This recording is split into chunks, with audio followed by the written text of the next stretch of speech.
And those men are Jeff Bridges in The Last Picture Show and the winner Isily Ben Johnson in The Last Picture Show. A wagon flipped over and had 3 actors inside it, and it's being dragged towards a really steep rock wall. The Amazing Time Off Western. Movies from the 1940s to the 1960s gave us some of the coolest cowboy movies ever made, along with lots of factors. One of them was Ben Johnson, drawman who could do many things. Johnson was notably a movie actor. He was also a stuntman, a rancher, and of course a cowboy. Johnson didn't have an easy life, and like many other people, he worked really hard to get where he was. But what's really surprising is that there's one thing the actor refused to do even after becoming famous and making lots of money. To understand why the actor decided to do this, we need to go back in time and learn how Johnson became who he was before Ben Johnson became famous in Western movies. He was just like any other young guy. He was born Francis Benjamin Johnson Jr. on June 13, 1918 in Foraker, Oklahoma at the Osage Indian Reservation. His parents were Ben Johnson Sr. and his wife Ollie Susan Johnson. His father, however, was really a man who did lots of cowboy things when he was born. In fact, the town knows his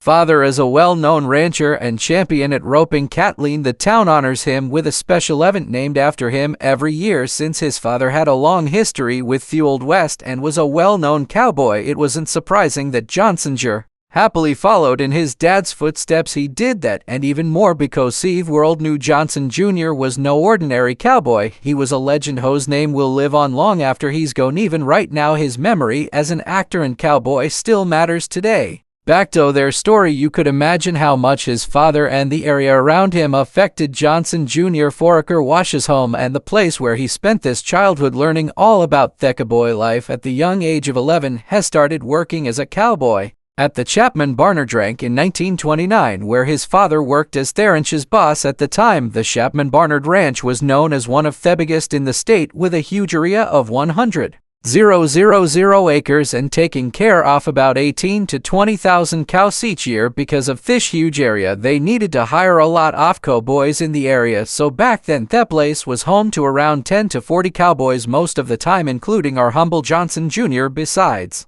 working at the ranch and doing his other jobs, it was also during this time that Johnson became more interested in and more involved with rodeos. He would have spent the rest of his life working at the ranch, but as luck would have it, Johnson was meant for something else. It came when he met several people who were working for Howard Hughes. At the time, Hughes was in the middle of making a movie called The Outlaw starring Jane Russell back in 1940. What's a Western movie without a horse, right? This is where Johnson found his way in, but not as part of movie crew. He was the one who brought horses from their ranch to the movie's filming location near Flagstaff, Arizona, riding his own horse to bring the group of horses. Ben Johnson didn't know it then, but this normal job would catch the attention of Howard Hughes. As the crew finished filming, Johnson was told to take the horses back to Hollywood, not knowing that his life was about to change big time. Hughes was so impressed by his horseback riding skills that he decided to hire Johnson right away, and the famous actor Calden have said it better himself. He could always ride a horse pretty good, and I was a horse handler going into the business. The young Johnson was quickly signed up at the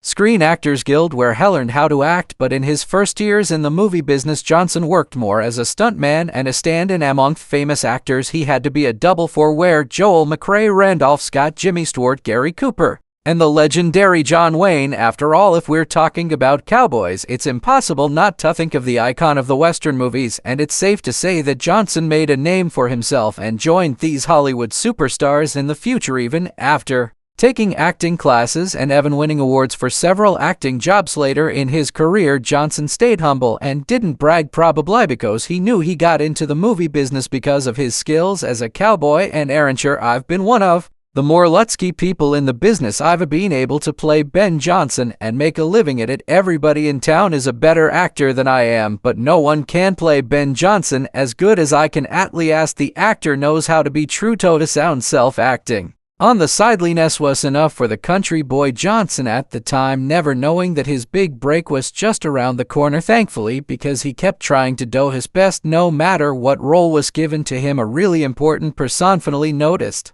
him, the director John Ford. The way it happened is really amazing, because it was meant to be. The year was 1948, and Johnson was working as a stand-in for Henry Fonda in the movie Fort Apache. They were in the middle of filming when 3 horses died. 2 A wagon with 3 men in it suddenly ran away. The 30-year-old Johnson was waiting on his horse off camera. When he saw what was happening, without thinking twice, the young actor acted fast and chased the runaway wagon. Thankfully, his skills as a cowboy really helped, since he was able to save the wagon and the 3 men inside it like a Western superhero. This whole thing impressed John Ford's stomach. That is a way to thank him. He promised Johnson that he would pay him back for what he did that day, and no good action truly goes without reward, because guess what? John Ford offered him a 7-year contract. This was way more than what Johnson had hoped for. In fact, he only hoped that he could do more stunt work and be a stand-in on more movies, but the director had bigger plans in mind for him. Just when he thought that the director's offer couldn't be better, he read the contract and saw that he would get a $5,000 paycheck. So Johnson did what any of us would have done at that time. He stopped reading, grabbed a pen, and signed the contract. Coming from his small $30 per month paycheck from Theronch to the $300 offer they had for him bringing horses back, then the $5,000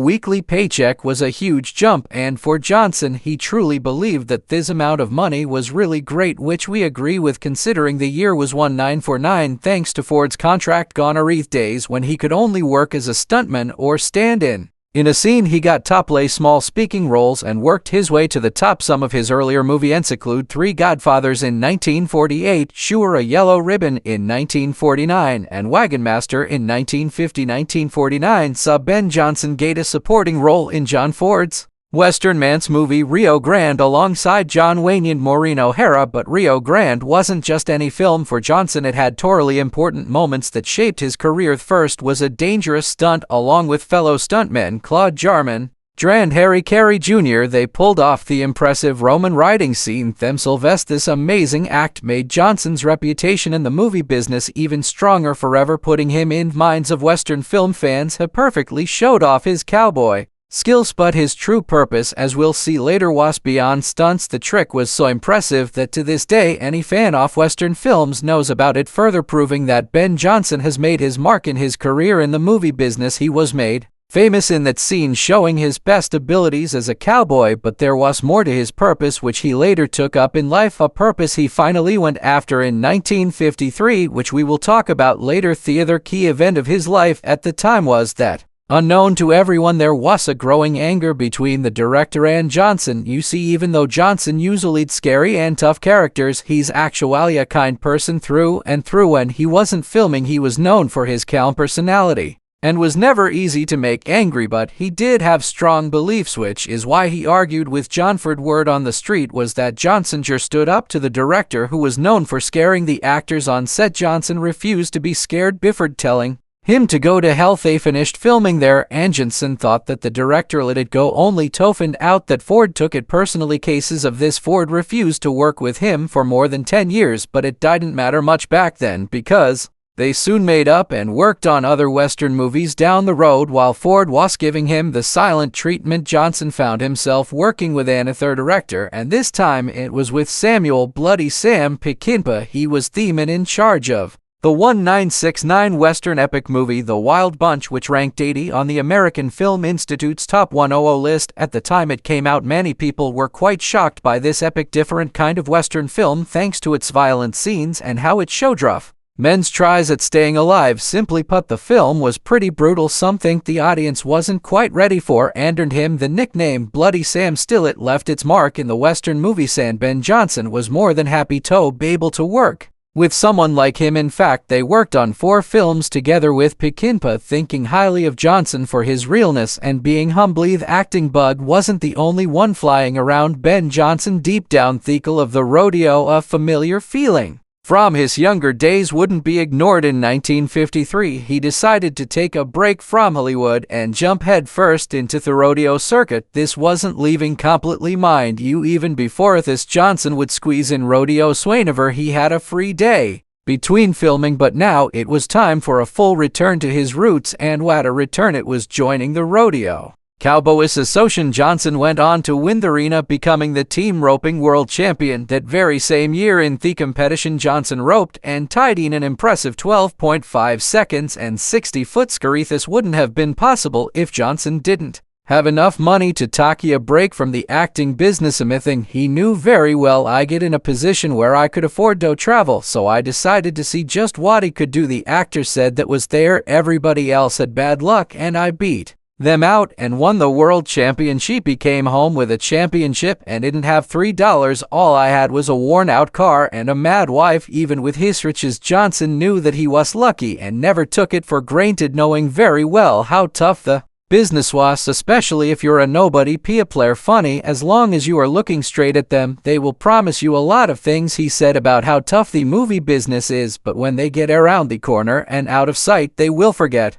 you. I've been very lucky because I've always had something else to do than just sit around and wait for that phone to ring. I've always had errands or someplace to go fishing. Even though he made a lot of friends in the movie business, Ben Johnson kept his circle pretty close and his loved ones even closer, with his wife right by his side. Speaking of his wife, Johnson married Carol Elaine Jones, who was the daughter of well-known Hollywood horse handler Clarence "Fat" Jones. The two got married in 1941. It was a marriage without children, where they remained together until she died on March 27, 1994, at the age of 73. There's not much information about who Ben Johnson's friends were, but it's a known fact they became good friends with fellow Western legend John Wayne, sometimes called the Duke Wayne, and Johnson's friendship was on such good terms that Johnson even brought the popular actor to his hometown in Foraker, and they even ran a ranch together in Arizona. According to Johnson, the reason he became friends with Wayne was because Wayne was easy to get along with and he enjoyed working with him, even going as far as saying that it's more of a vacation than actual work. John Wayne was also the one who got a private plane for Johnson when news came out that his sister Mary Ann Johnson Miller suddenly died from a brain problem. She was only 48 at the time, while a very Johnson was in the middle of filming Theme of Chisholm and immediately flew out to Oklahoma to go to her funeral. The actor starred in over 300 films alongside many superstars. The most well-known of his films include Dillinger, Bite the Bullet, Breaker Pass, A Rare Breed, Will Penithe, Wild Bunch, The Undefeated, Shane Wardrum's One-Eyed Jacks, Major Dundee, and The Swarm. Ben Johnson has starred in many films, yet until 1971 he was not a household name. His role as Sam the Lion in Peter Bogdanovich's 1971 film The Last Picture Show got him an Academy Award for Best Actor in a Supporting Role. The movie was based on a book written by Larry McMurtry with the same name, and honestly, Johnson wasn't sure about taking the role at first. The actor found the script too bad and dirty, making it uncomfortable to place a character. In the end, Bogdanovich had to ask John Ford to help convince Johnson to play that role in. Then the actor gave in to the idea, but on one condition: he would rewrite the script and remove the bad words. Bogdanovich was more than happy to do so, and in the end, standing his ground worked not only for what he wanted, but also led to him winning an award. He went on to get many more special awards, such as the BAFTA, the Oscar for Best Supporting Actor, and the Golden Globe. The Academy Award changed my whole life, the actor said. You win one of these Oscars and right away people think you know something you don't know any more than you did before, but they think you do, and the movie studios offer you more jobs for a lot more money. Ben Johnson was also given his very own star on the Hollywood Walk of Fame on June 2, 1994 on Hollywood Boulevard, and if there wasn't thing Johnson refused to do, it was to change, but not in a bad way. We all know how some actors have become stuck up since they started getting awards for their movies, but not Ben Johnson. In fact, he told Nancy Anderson from Copley News Service that winning the award for his role in The Last Picture Show was not going to change him. He didn't even ask for a raise in his paycheck. Johnson owes it to the fact they grew up on a ranch, knows farm animals, and enjoys working in westerns. He was not a fan of failures, so rather than try change, he'd rather stick to what he knew since it made a good living for him. Many might not agree with how he didn't take a risk, thinking he could have done more, but Ben Johnson was a simple man who was already happy with his life. Besides, he was all about the cowboy life. Even as the Western movie world in Hollywood began to change, Ben Johnson, true to who he was, dug in his heels. Wasn't alone in not liking it. Many of his fellow cowboys shared his feelings, but despite his dislike of the changes, Johnson held out hope. In an interview with the Oklahoman, he said that westerns can still make a comeback, but only if they make it right. The first sign of trouble he sees about the new generation of Hollywood then is that they'll hire directors and actors who didn't know the West, which could only turn out badly. They're driving people away from the theater because they are putting all this nakedness on them, all these word people getting up and using this bad words in front of their family. Johnson said about the new group of people coming in back then, "I just didn't like that. I wasn't raised that way and I will die thinking the way I think. If they would make a good Western and put people in it who knew what they were doing and also have a director who knew what he was doing, then they got something to sell. People will flock to it. It would be something to take their family to." Ben Johnson was so into his career after his wife's death that if it were possible he would have gone to make more Western movies, but Johnson was only human and wasn't lucky enough to die suddenly on April 8, 1996. Johnson was in Mesa, Arizona visiting his 96-year-old mother when he had a heart attack. At the time of his death, Johnson was 77 years old. Many people were sad about the loss of one of the first cowboys in Hollywood, and despite his fame, Thicos, a humble resting place for the actor, Johnson was buried right next to his wife, father, and stepmother at Foraker City Cemetery. His mother died at the age of 101. A few years later, on October 16, 2000, was also buried next to him. Even now, some fans, or should we say people who knew who Johnson was, leave pennies and coins on top of the actor's gravestone to give honor to him. In an interview with the Oklahoman, Johnson said that he would like to be remembered as honest, real, with respect for myself and everyone around me, and true to what he said. The actor was remembered exactly as that. "My religion is that I live as close to the golden rule as I can. I like to treat people like I like to be treated. I would like to be remembered like that. If you could get that across to these kids to just respect themselves and everyone around them, you could save them a lot of hard times." Apart from being a cowboy and his love for rodeos, Ben Johnson knew had a way to reach people, and he used it well, putting on rodeos at the Lazy E Arena in Guthrie, Oklahoma, where the money went to two charities. He supported the Children's Medical Research Inc. and the Children's Hospital of Oklahoma. Through the years, the event has raised millions for the two groups, which just goes to show that Ben Johnson was not only a cowboy and gentleman, but that he also had a golden heart. He may be long gone, but Ben Johnson and his father left such a big impact on their community. People decided to honor the father-son pair 2 years after Johnson Sr.'s death while having cancer surgery in 1952. The city of Foraker started the Ben Johnson Memorial Steer Roping Rodeo, which was held each year during Father's Day. Apart from that, you could also learn more about Ben Johnson and his father at the Ben Johnson Cowboy Museum in their hometown of Foraker, Oklahoma. The museum has a collection of different pieces of history from both of them, and one highlight of this place is the buffalo statue on display. It has become a popular photo spot where visitors can get the photos taken on top of the statue. However, the museum isn't only about Ben Johnson and his father, since it also has a collection of different rank cowboys and popular people from Osage, Oklahoma. With that said, you wouldn't want to miss stopping by this museum if you're a fan of Westerns, and if you ever find yourself in Foraker, Oklahoma. If there was a man who truly enjoyed his work, then Ben Johnson Jr. would be an example of it. He was a real cowboy through and through. One of the many reasons why the 1940s and the 1960s became the golden age of Westerns. His many